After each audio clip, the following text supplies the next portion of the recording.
лучше конкретно прям вырезать. Видно, вот здесь вот линия. Это линия. Всем привет, меня зовут Данил, это Создатель Покраса. Сегодня настало время начать цикл роликов, в котором мы поэтапно разберем конкретно, с чего начинается покрас и чем заканчивается. Чтобы начать данный цикл роликов, я ждал приезда моей настолочки, не знаю, распаковка уже есть на канале или нет. Поэтому, миниатюрки выглядят вот так вот. Думаю, вы видели пост в Инстаграме, либо в группе ВК, если не подписаны, то подпишитесь.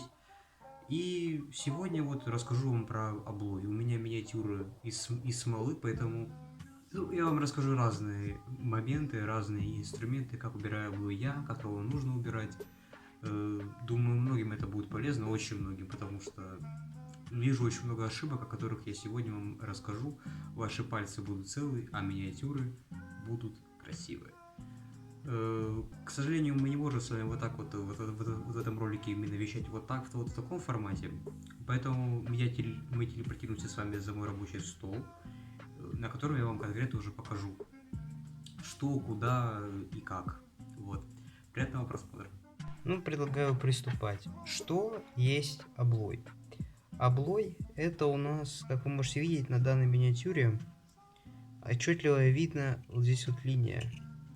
Это линия стыка двух форм. Как вы знаете, миниатюру делают, есть разные способы, но один из способов, самый распространенный, это две формы соединяют, там ждут высыхания и рассоединяют. И, соответственно, вот это вот месте двух форм, допустим, да, вот так вот, то на месте соприкосновения кончиков пальцев у нас будет шов. Этот шов у нас присутствует.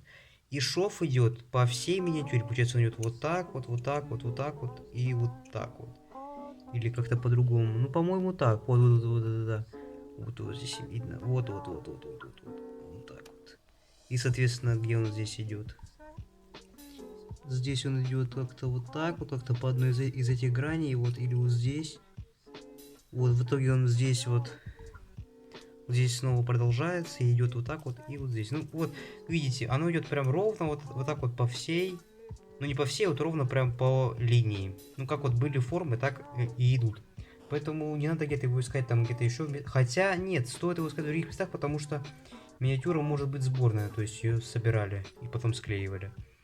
Поэтому облой может быть в нескольких местах. Вот вы просто смотрите на миниатюру и ищите обои. Хорошо, по цветам смотрите и убираете его весь.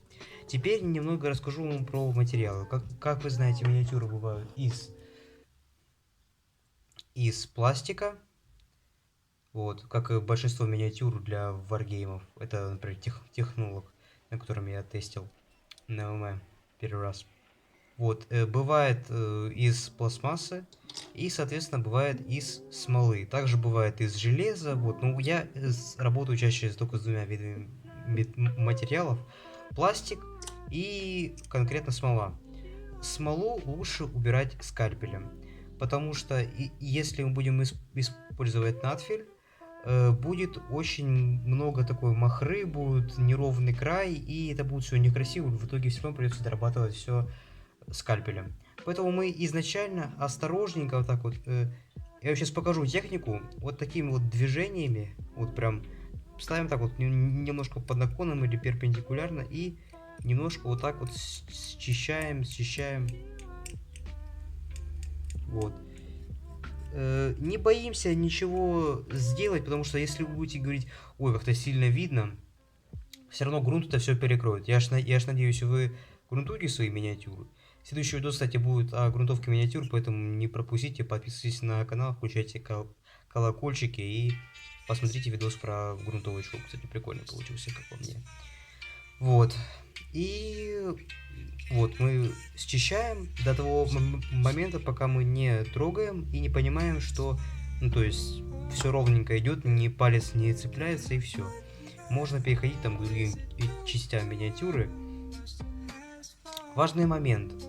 Стараемся счищать нежненько, да, так вот, осторожненько, вот так вот. Лучше вот так вот счищать, чем вы вырезаете, главное, если у вас нож прям заходит туда, прям вы чувствуете, что он не идет.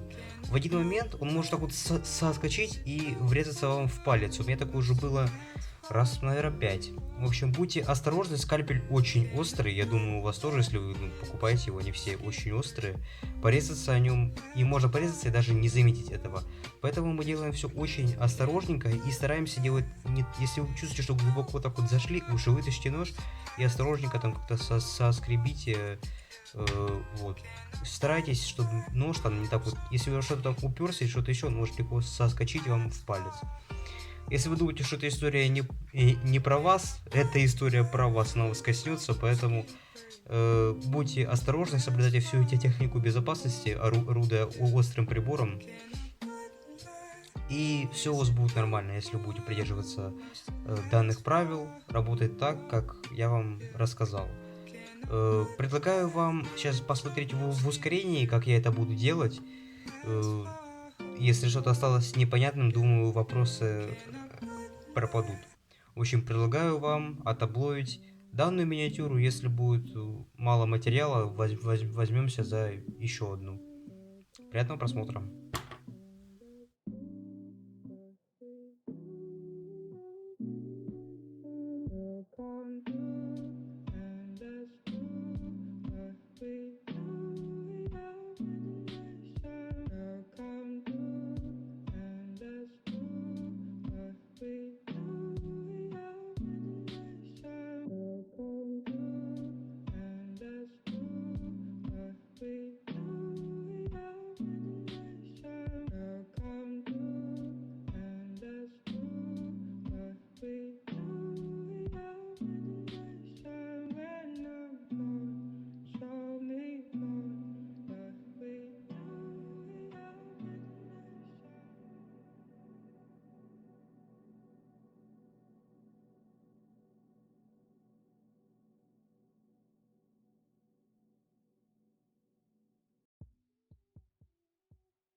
Ну, как оно? Стало понятнее, как обловить миниатюры? Уже применяешь какие-то навыки или то, о чем я рассказал в этом ролике? Напиши в комментариях, было ли тебе полезно, потому что поделился личным опытом и хотел бы, чтобы этот ролик увидел я, когда обловил свою первую миниатюру, потому что я ее не так давно отмывал, ролика еще нет на канале. А, есть! Про отмывку-то есть ролик, сейчас вот в подсказочке где-то здесь или здесь будет ролик про отмывку. Вот, поэтому вы видели, как я плохо обловился первое время покраски, поэтому, думаю, понятнее стало. Если не стало, напиши в комментариях, я объясню поподробнее какие-то моменты. Спасибо за просмотр. Ожидайте видео про грунтовку. Думаю, много будет в следующем. Потому что хотелось бы такой прям поэтапно рассказать обо всем. Вот. Поэтому давайте, облойте свои миниатюры, не ленитесь. Всем пока-пока.